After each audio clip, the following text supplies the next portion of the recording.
তন্ময় ল্যাপটপে টাইপিং করছে। পাশেই অরুদীপ্ত বসে পড়ছে। পড়ছে বললে ভুল হয় অরুর ক্ষেত্রে। সে বইয়ের ফাঁকে ফাঁকে উঁকি ঝুঁকি দিচ্ছে। নয়নজোড়া তার শান্ত নেই। তন্ময়কে দেখেও দেখছে না। নজর আন্দাজ করছে ব্যাপারটা। খুব গাম্ভীর্যের সহিত কাজ করছে। মুখ খুলে শুধু দীপ্তর সাবজেক্টগুলো বুঝিয়ে দিচ্ছে। দীপ্তর হোমওয়ার্ক শেষ হলো। বইপত্র গুছিয়ে ব্যাগ কাঁধে নিয়ে দাঁড়ালো। আর চোখে অরুকে দেখে বলল, চোখ এক জায়গায় থাকলে পড়া শেষ কীভাবে হবে? অরু চোখ পাকিয়ে তাকাতেই ছেলেটা ছুটতে পালালো।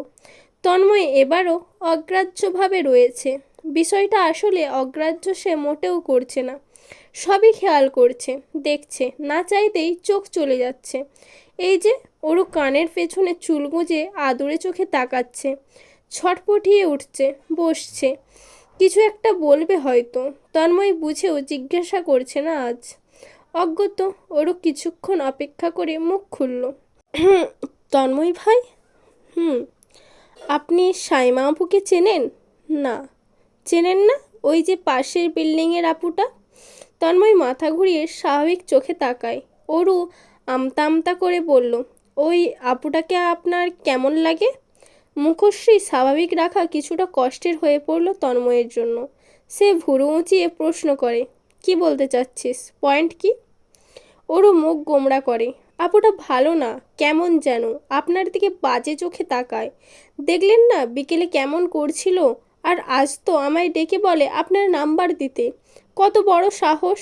তুই দিয়েছিস? না, আমি কেন দেব? একদমই দিব না। বিড়বিড় করে কথাটুকু শেষ করলো। তন্ময় সাবলীলভাবে বলল, গুড, এবং দৃষ্টি ফেরায়। আড়ালে সামান্য হাসে। ওরও পুনরায় হাঁসফাঁস করছে। ঘড়ির কাঁটা 10টায় যেতেই তন্ময় উঠে ল্যাপটপ গুছিয়ে ফেলে। সেগুলো টেবিলে রেখে পিছু ফিরে। অরু এখনো বসে, যেন এখানেই থাকবে। তন্ময় ভুরু জোড়া উঁচু করতেই অরু নিঃশব্দে মুখ বাঁকায়। হেলাফেলা ভঙ্গিতে উঠে ব্যাগ বই খাতা বুকে জড়িয়ে যাওয়ার জন্য রওনা হয়। তবে যায় তো চায় না। দরজার কাছটায় গিয়ে ফিরে তাকায়। বিড়বিড় করে বলে, তন্ময় ভাই, আপনার কেমন মেয়ে পছন্দ? তন্ময় মুখশ্রী বহু প্রচেষ্টায় দ্বিগুণ গম্ভীর করে। সেই গম্ভীর মুখশ্রী দেখে অরু ভয় পায়। দ্রুত পায়ে ছুটে পালায়। তন্ময়ের অধর জুড়ে হাসির বিচরণ। বেশ খানিকক্ষণ দাঁড়িয়ে সে বোকার মতো মুচকি হাসে। বারান্দায় গিয়ে দাঁড়াতেই ঠান্ডা বাতাসের প্রলয় ছুঁয়ে দেয়। সেই মুহূর্তে একটা সিগারেট ধরায়। সেদিন ছিল প্রলয়ঙ্কর বর্ষণ প্রকৃতির বুকে। তন্ময় দুদিনের ট্যুর দিয়ে ফিরেছে। সামান্য ড্রিঙ্কও করেছিল। তবে নেশাই ধরেনি তাকে। ভীষণ রাত হয় বাড়িতে ঢুকতে। একদম ভিজে জবজবে অবস্থা। বাড়ির সকলে ঘুমে ব্যস্ত, কেউ জেগে নেই। তাই সে সোজা নিজের রুমের সামনে এসে দাঁড়ায়। তবে ভেতরে ঢুকে না, দাঁড়িয়ে রয় রোবটের ন্যায়। হুট করে বাঁদিকে হাঁটা ধরে। অরুর দরজার সামনে এসে দাঁড়ায়। দরজায় হাত ছোঁয়ায়। দরজা খোলা, ধাক্কা দিলেই খুলে যাবে। মেয়েটা দরজা লাগায় না কেন কেন কেন? তন্ময় রাগ হবে নাকি সুযোগের সদ্ব্যবহার করবে জানে না। ধাক্কা দিতে নেই দুবার, কিন্তু শেষমেশ দিচ্ছে না। ইচ্ছে ভেতরে যাবার, ওরকে একটু দেখার, কিন্তু শেষ মুহূর্তে নিজেকে আটকায়। মাথা দরজায় ছুঁয়ে সেভাবেই দাঁড়িয়ে থাকে। পায়ের শব্দ পেতেই চমকে ফিরে তাকায়। মোস্তাফা সাহেব দাঁড়িয়ে, চোখ মুখ শান্ত, মোটেও আশ্চর্যের ছোঁয়া নেই। তন্ময় নিজেকে প্রস্তুত করে বাবার প্রশ্নের সম্মুখীন হতে, কিন্তু সেটা হলো না। মোস্তাফা সাহেব ভীষণ শান্ত গলায় বললেন, ঘরে যাও। তন্ময় থমকে রয়। ধীর পায়ে করিডর ভিজিয়ে নিজের রুমে ঢুকে যায়। মোস্তফা সাহেব ছেলের রুমের দিকে বেশ কিছুক্ষণ তাকিয়ে থাকেন। ভাবনায় বিভোর তিনি। এক পর্যায়ে হতাশার নিঃশ্বাস ফেলে চলে যান। তন্ময় মোটেও নিচের ঘরে ঢুকে না। বাবা যেতেই সে দরজা খুলে বেরোয়। এবার আর দাঁড়ায় না, সোজা অরুর রুমের দরজা খুলে ভেতরে ঢুকে। মেয়েটা আজও জানালা খোলা রেখেছে। বাতাসে পর্দা উড়ছে। বৃষ্টির ছিটে ফোঁটা প্রবেশ করছে। তন্ময় ভেতরে পা বাড়ায়। বিছানার পাশে স্ট্যান্ড লাইট জ্বালানো। সেই হলদেটে আলোয় অরুর মুখমণ্ডল স্পষ্ট। মেয়েটা বেঘোরে ঘুমোচ্ছে। তন্ময় দূরত্ব রেখে দাঁড়িয়ে থাকে। অরু ঘুমন্ত মুখশ্রী দেখে নির্নিমেষ ভাবে।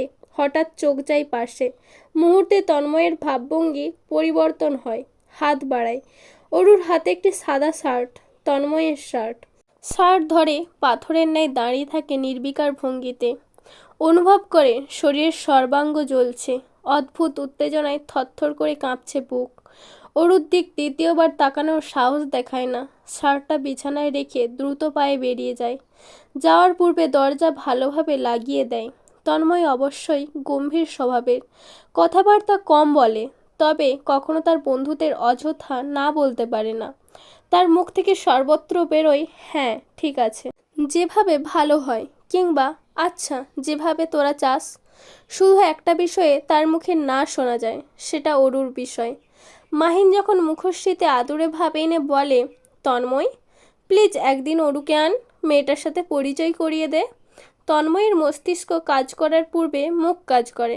সেই গম্ভীর গলায় বলে ওঠে, না। এই নিয়ে মাহিনের আফসোসের শেষ নেই। আজও আড্ডায় বসে মাহিন হতাশার নিঃশ্বাস ফেলে বারবার বলছে, বন্ধুদের কথার এখন আর কোনো দাম নেই। তার কথার প্রভাব তন্ময়ের উপর আদতে পড়ছে নাকি দ্বিধার বিষয়।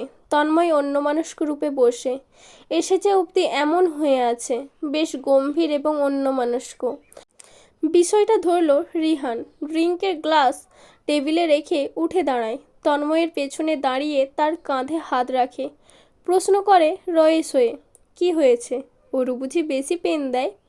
তন্ময় মাথা তুলে একবার তাকায়, আবার নজর ফিরিয়ে রাখে। হাতের গ্লাসের উপর লাল ড্রিঙ্কগুলো নাড়িয়ে তুলছে। মাহিন সিরিয়াস হয়, গমগমে গলায় বললে, কিছু হয়েছে? বন্ধুদের মধ্যে বিচলিত ভাব চলে এলো। সকলেই আপাতত নীরবতা পালন করছে। তন্ময়কে ডিপ্রেসড দেখাচ্ছে। এভাবে মন খারাপ তন্ময়কে সচরাচর দেখা যায় না। মাহিনের প্রচণ্ড খারাপ লাগছে, হাতের ড্রিঙ্কটাও বিষাদ লাগছে। সে উঠে দাঁড়ায়, তন্ময়ের কাঁধ চেপে তাকে দাঁড় করায়, নিয়ে চলে রেস্টুরেন্টের ছাদের দিকে। যাবার পূর্বে বলে, থাক তোরা। রিহান থাকে না। মানিব্যাগ পকেটে ভরতে ভরতে দুজনের পিছু ছুটে যায়। এই রেস্টুরেন্টের ছাদ আকর্ষণীয়, মানুষজনের ভিড় কম, যেহেতু এখানে চেয়ার টেবিলের উদ্গ্রীব নেই। এক কোণায় দাঁড়ায় তিনজন। তন্ময় দুই বন্ধুর মধ্যে একটা সিগারেট ধরায় সে। দেখা দেখি মাহিন আর রিহানও সিগারেট ফুঁকতে নেয়। এবার আর প্রশ্ন করে না, শুধু তাকিয়ে থাকে জাঁকজমক রাস্তায়।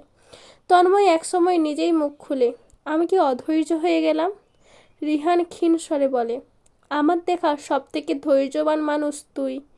তন্ময় দীর্ঘশ্বাস ফেলে, হাতের সিগারেট ফেলে দেয়, ছটফট ভঙ্গিতে বলে, আজকাল বাসায় যেতে ভয় হয়। আমার বাসায় তাড়াতাড়ি না পৌঁছলে অশান্তি অনুভব করি।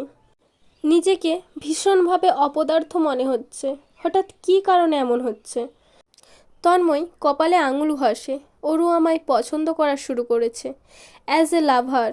মাহিন বড়সড় চোখে তাকায়। রিহান বলে, তা তো আনন্দের।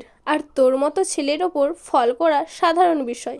আচ্ছা, বুঝতেছিস কিভাবে অরু তোকে পছন্দ করছে? মাহিন তেরা চোখে তাকায় রিহানের দিকে, ধমকের সুরে বলে, গাধা ছেলে, বলদ একটা। অরুকে হাতে পিঠে চড়িয়ে বড় করলো, তো ও বুঝবে না তো কে বুঝবে? তুই?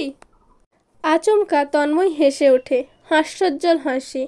হাসতে হাসতে তাকায় বন্ধুদের দিকে, হেসে হেসেই বলে, অযথাই বারবার তাকায়। ডাইনিংয়ে খেতে বসলে ঘুরে ফিরে তাকায়, সামনে ঘুরে ফিরে বেড়ায়। আমার পছন্দের রঙের জামা কাপড় পরে, সারাদিন গোছ গাছ সাজুগুজু করে থাকে ইদানিং। ঘুরতে নিতে বলে। আর এগুলো আমি একা দেখছি না, বাড়ির সবাই দেখছে। সেদিন বাবা আসলো রুমে, এসে বলতে সে আমায় ডিফারেন্টভাবে চলতে। আমার চলাফেরার ধরন দেখে নাকি অরুর কিশোরী মনে পরিবর্তন এসেছে। মাহিন শব্দ করে হেসে উঠল, হাসতে হাসতে চোখের কোণে জল জমেছে।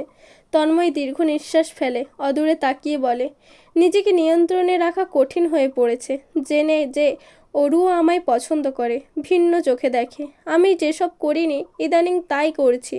সেদিন বাড়ি ফিরে বেয়াদবের মতো অরুর রুমে ঢুকেছি ওকে দেখতে, যেটা আমি কখনোই করিনি। আগে যে চোখে দেখতাম, আজকাল তার বিপরীত। বিষয়টা খুবই বিশ্রী হয়ে উঠছে দিন বা দিন।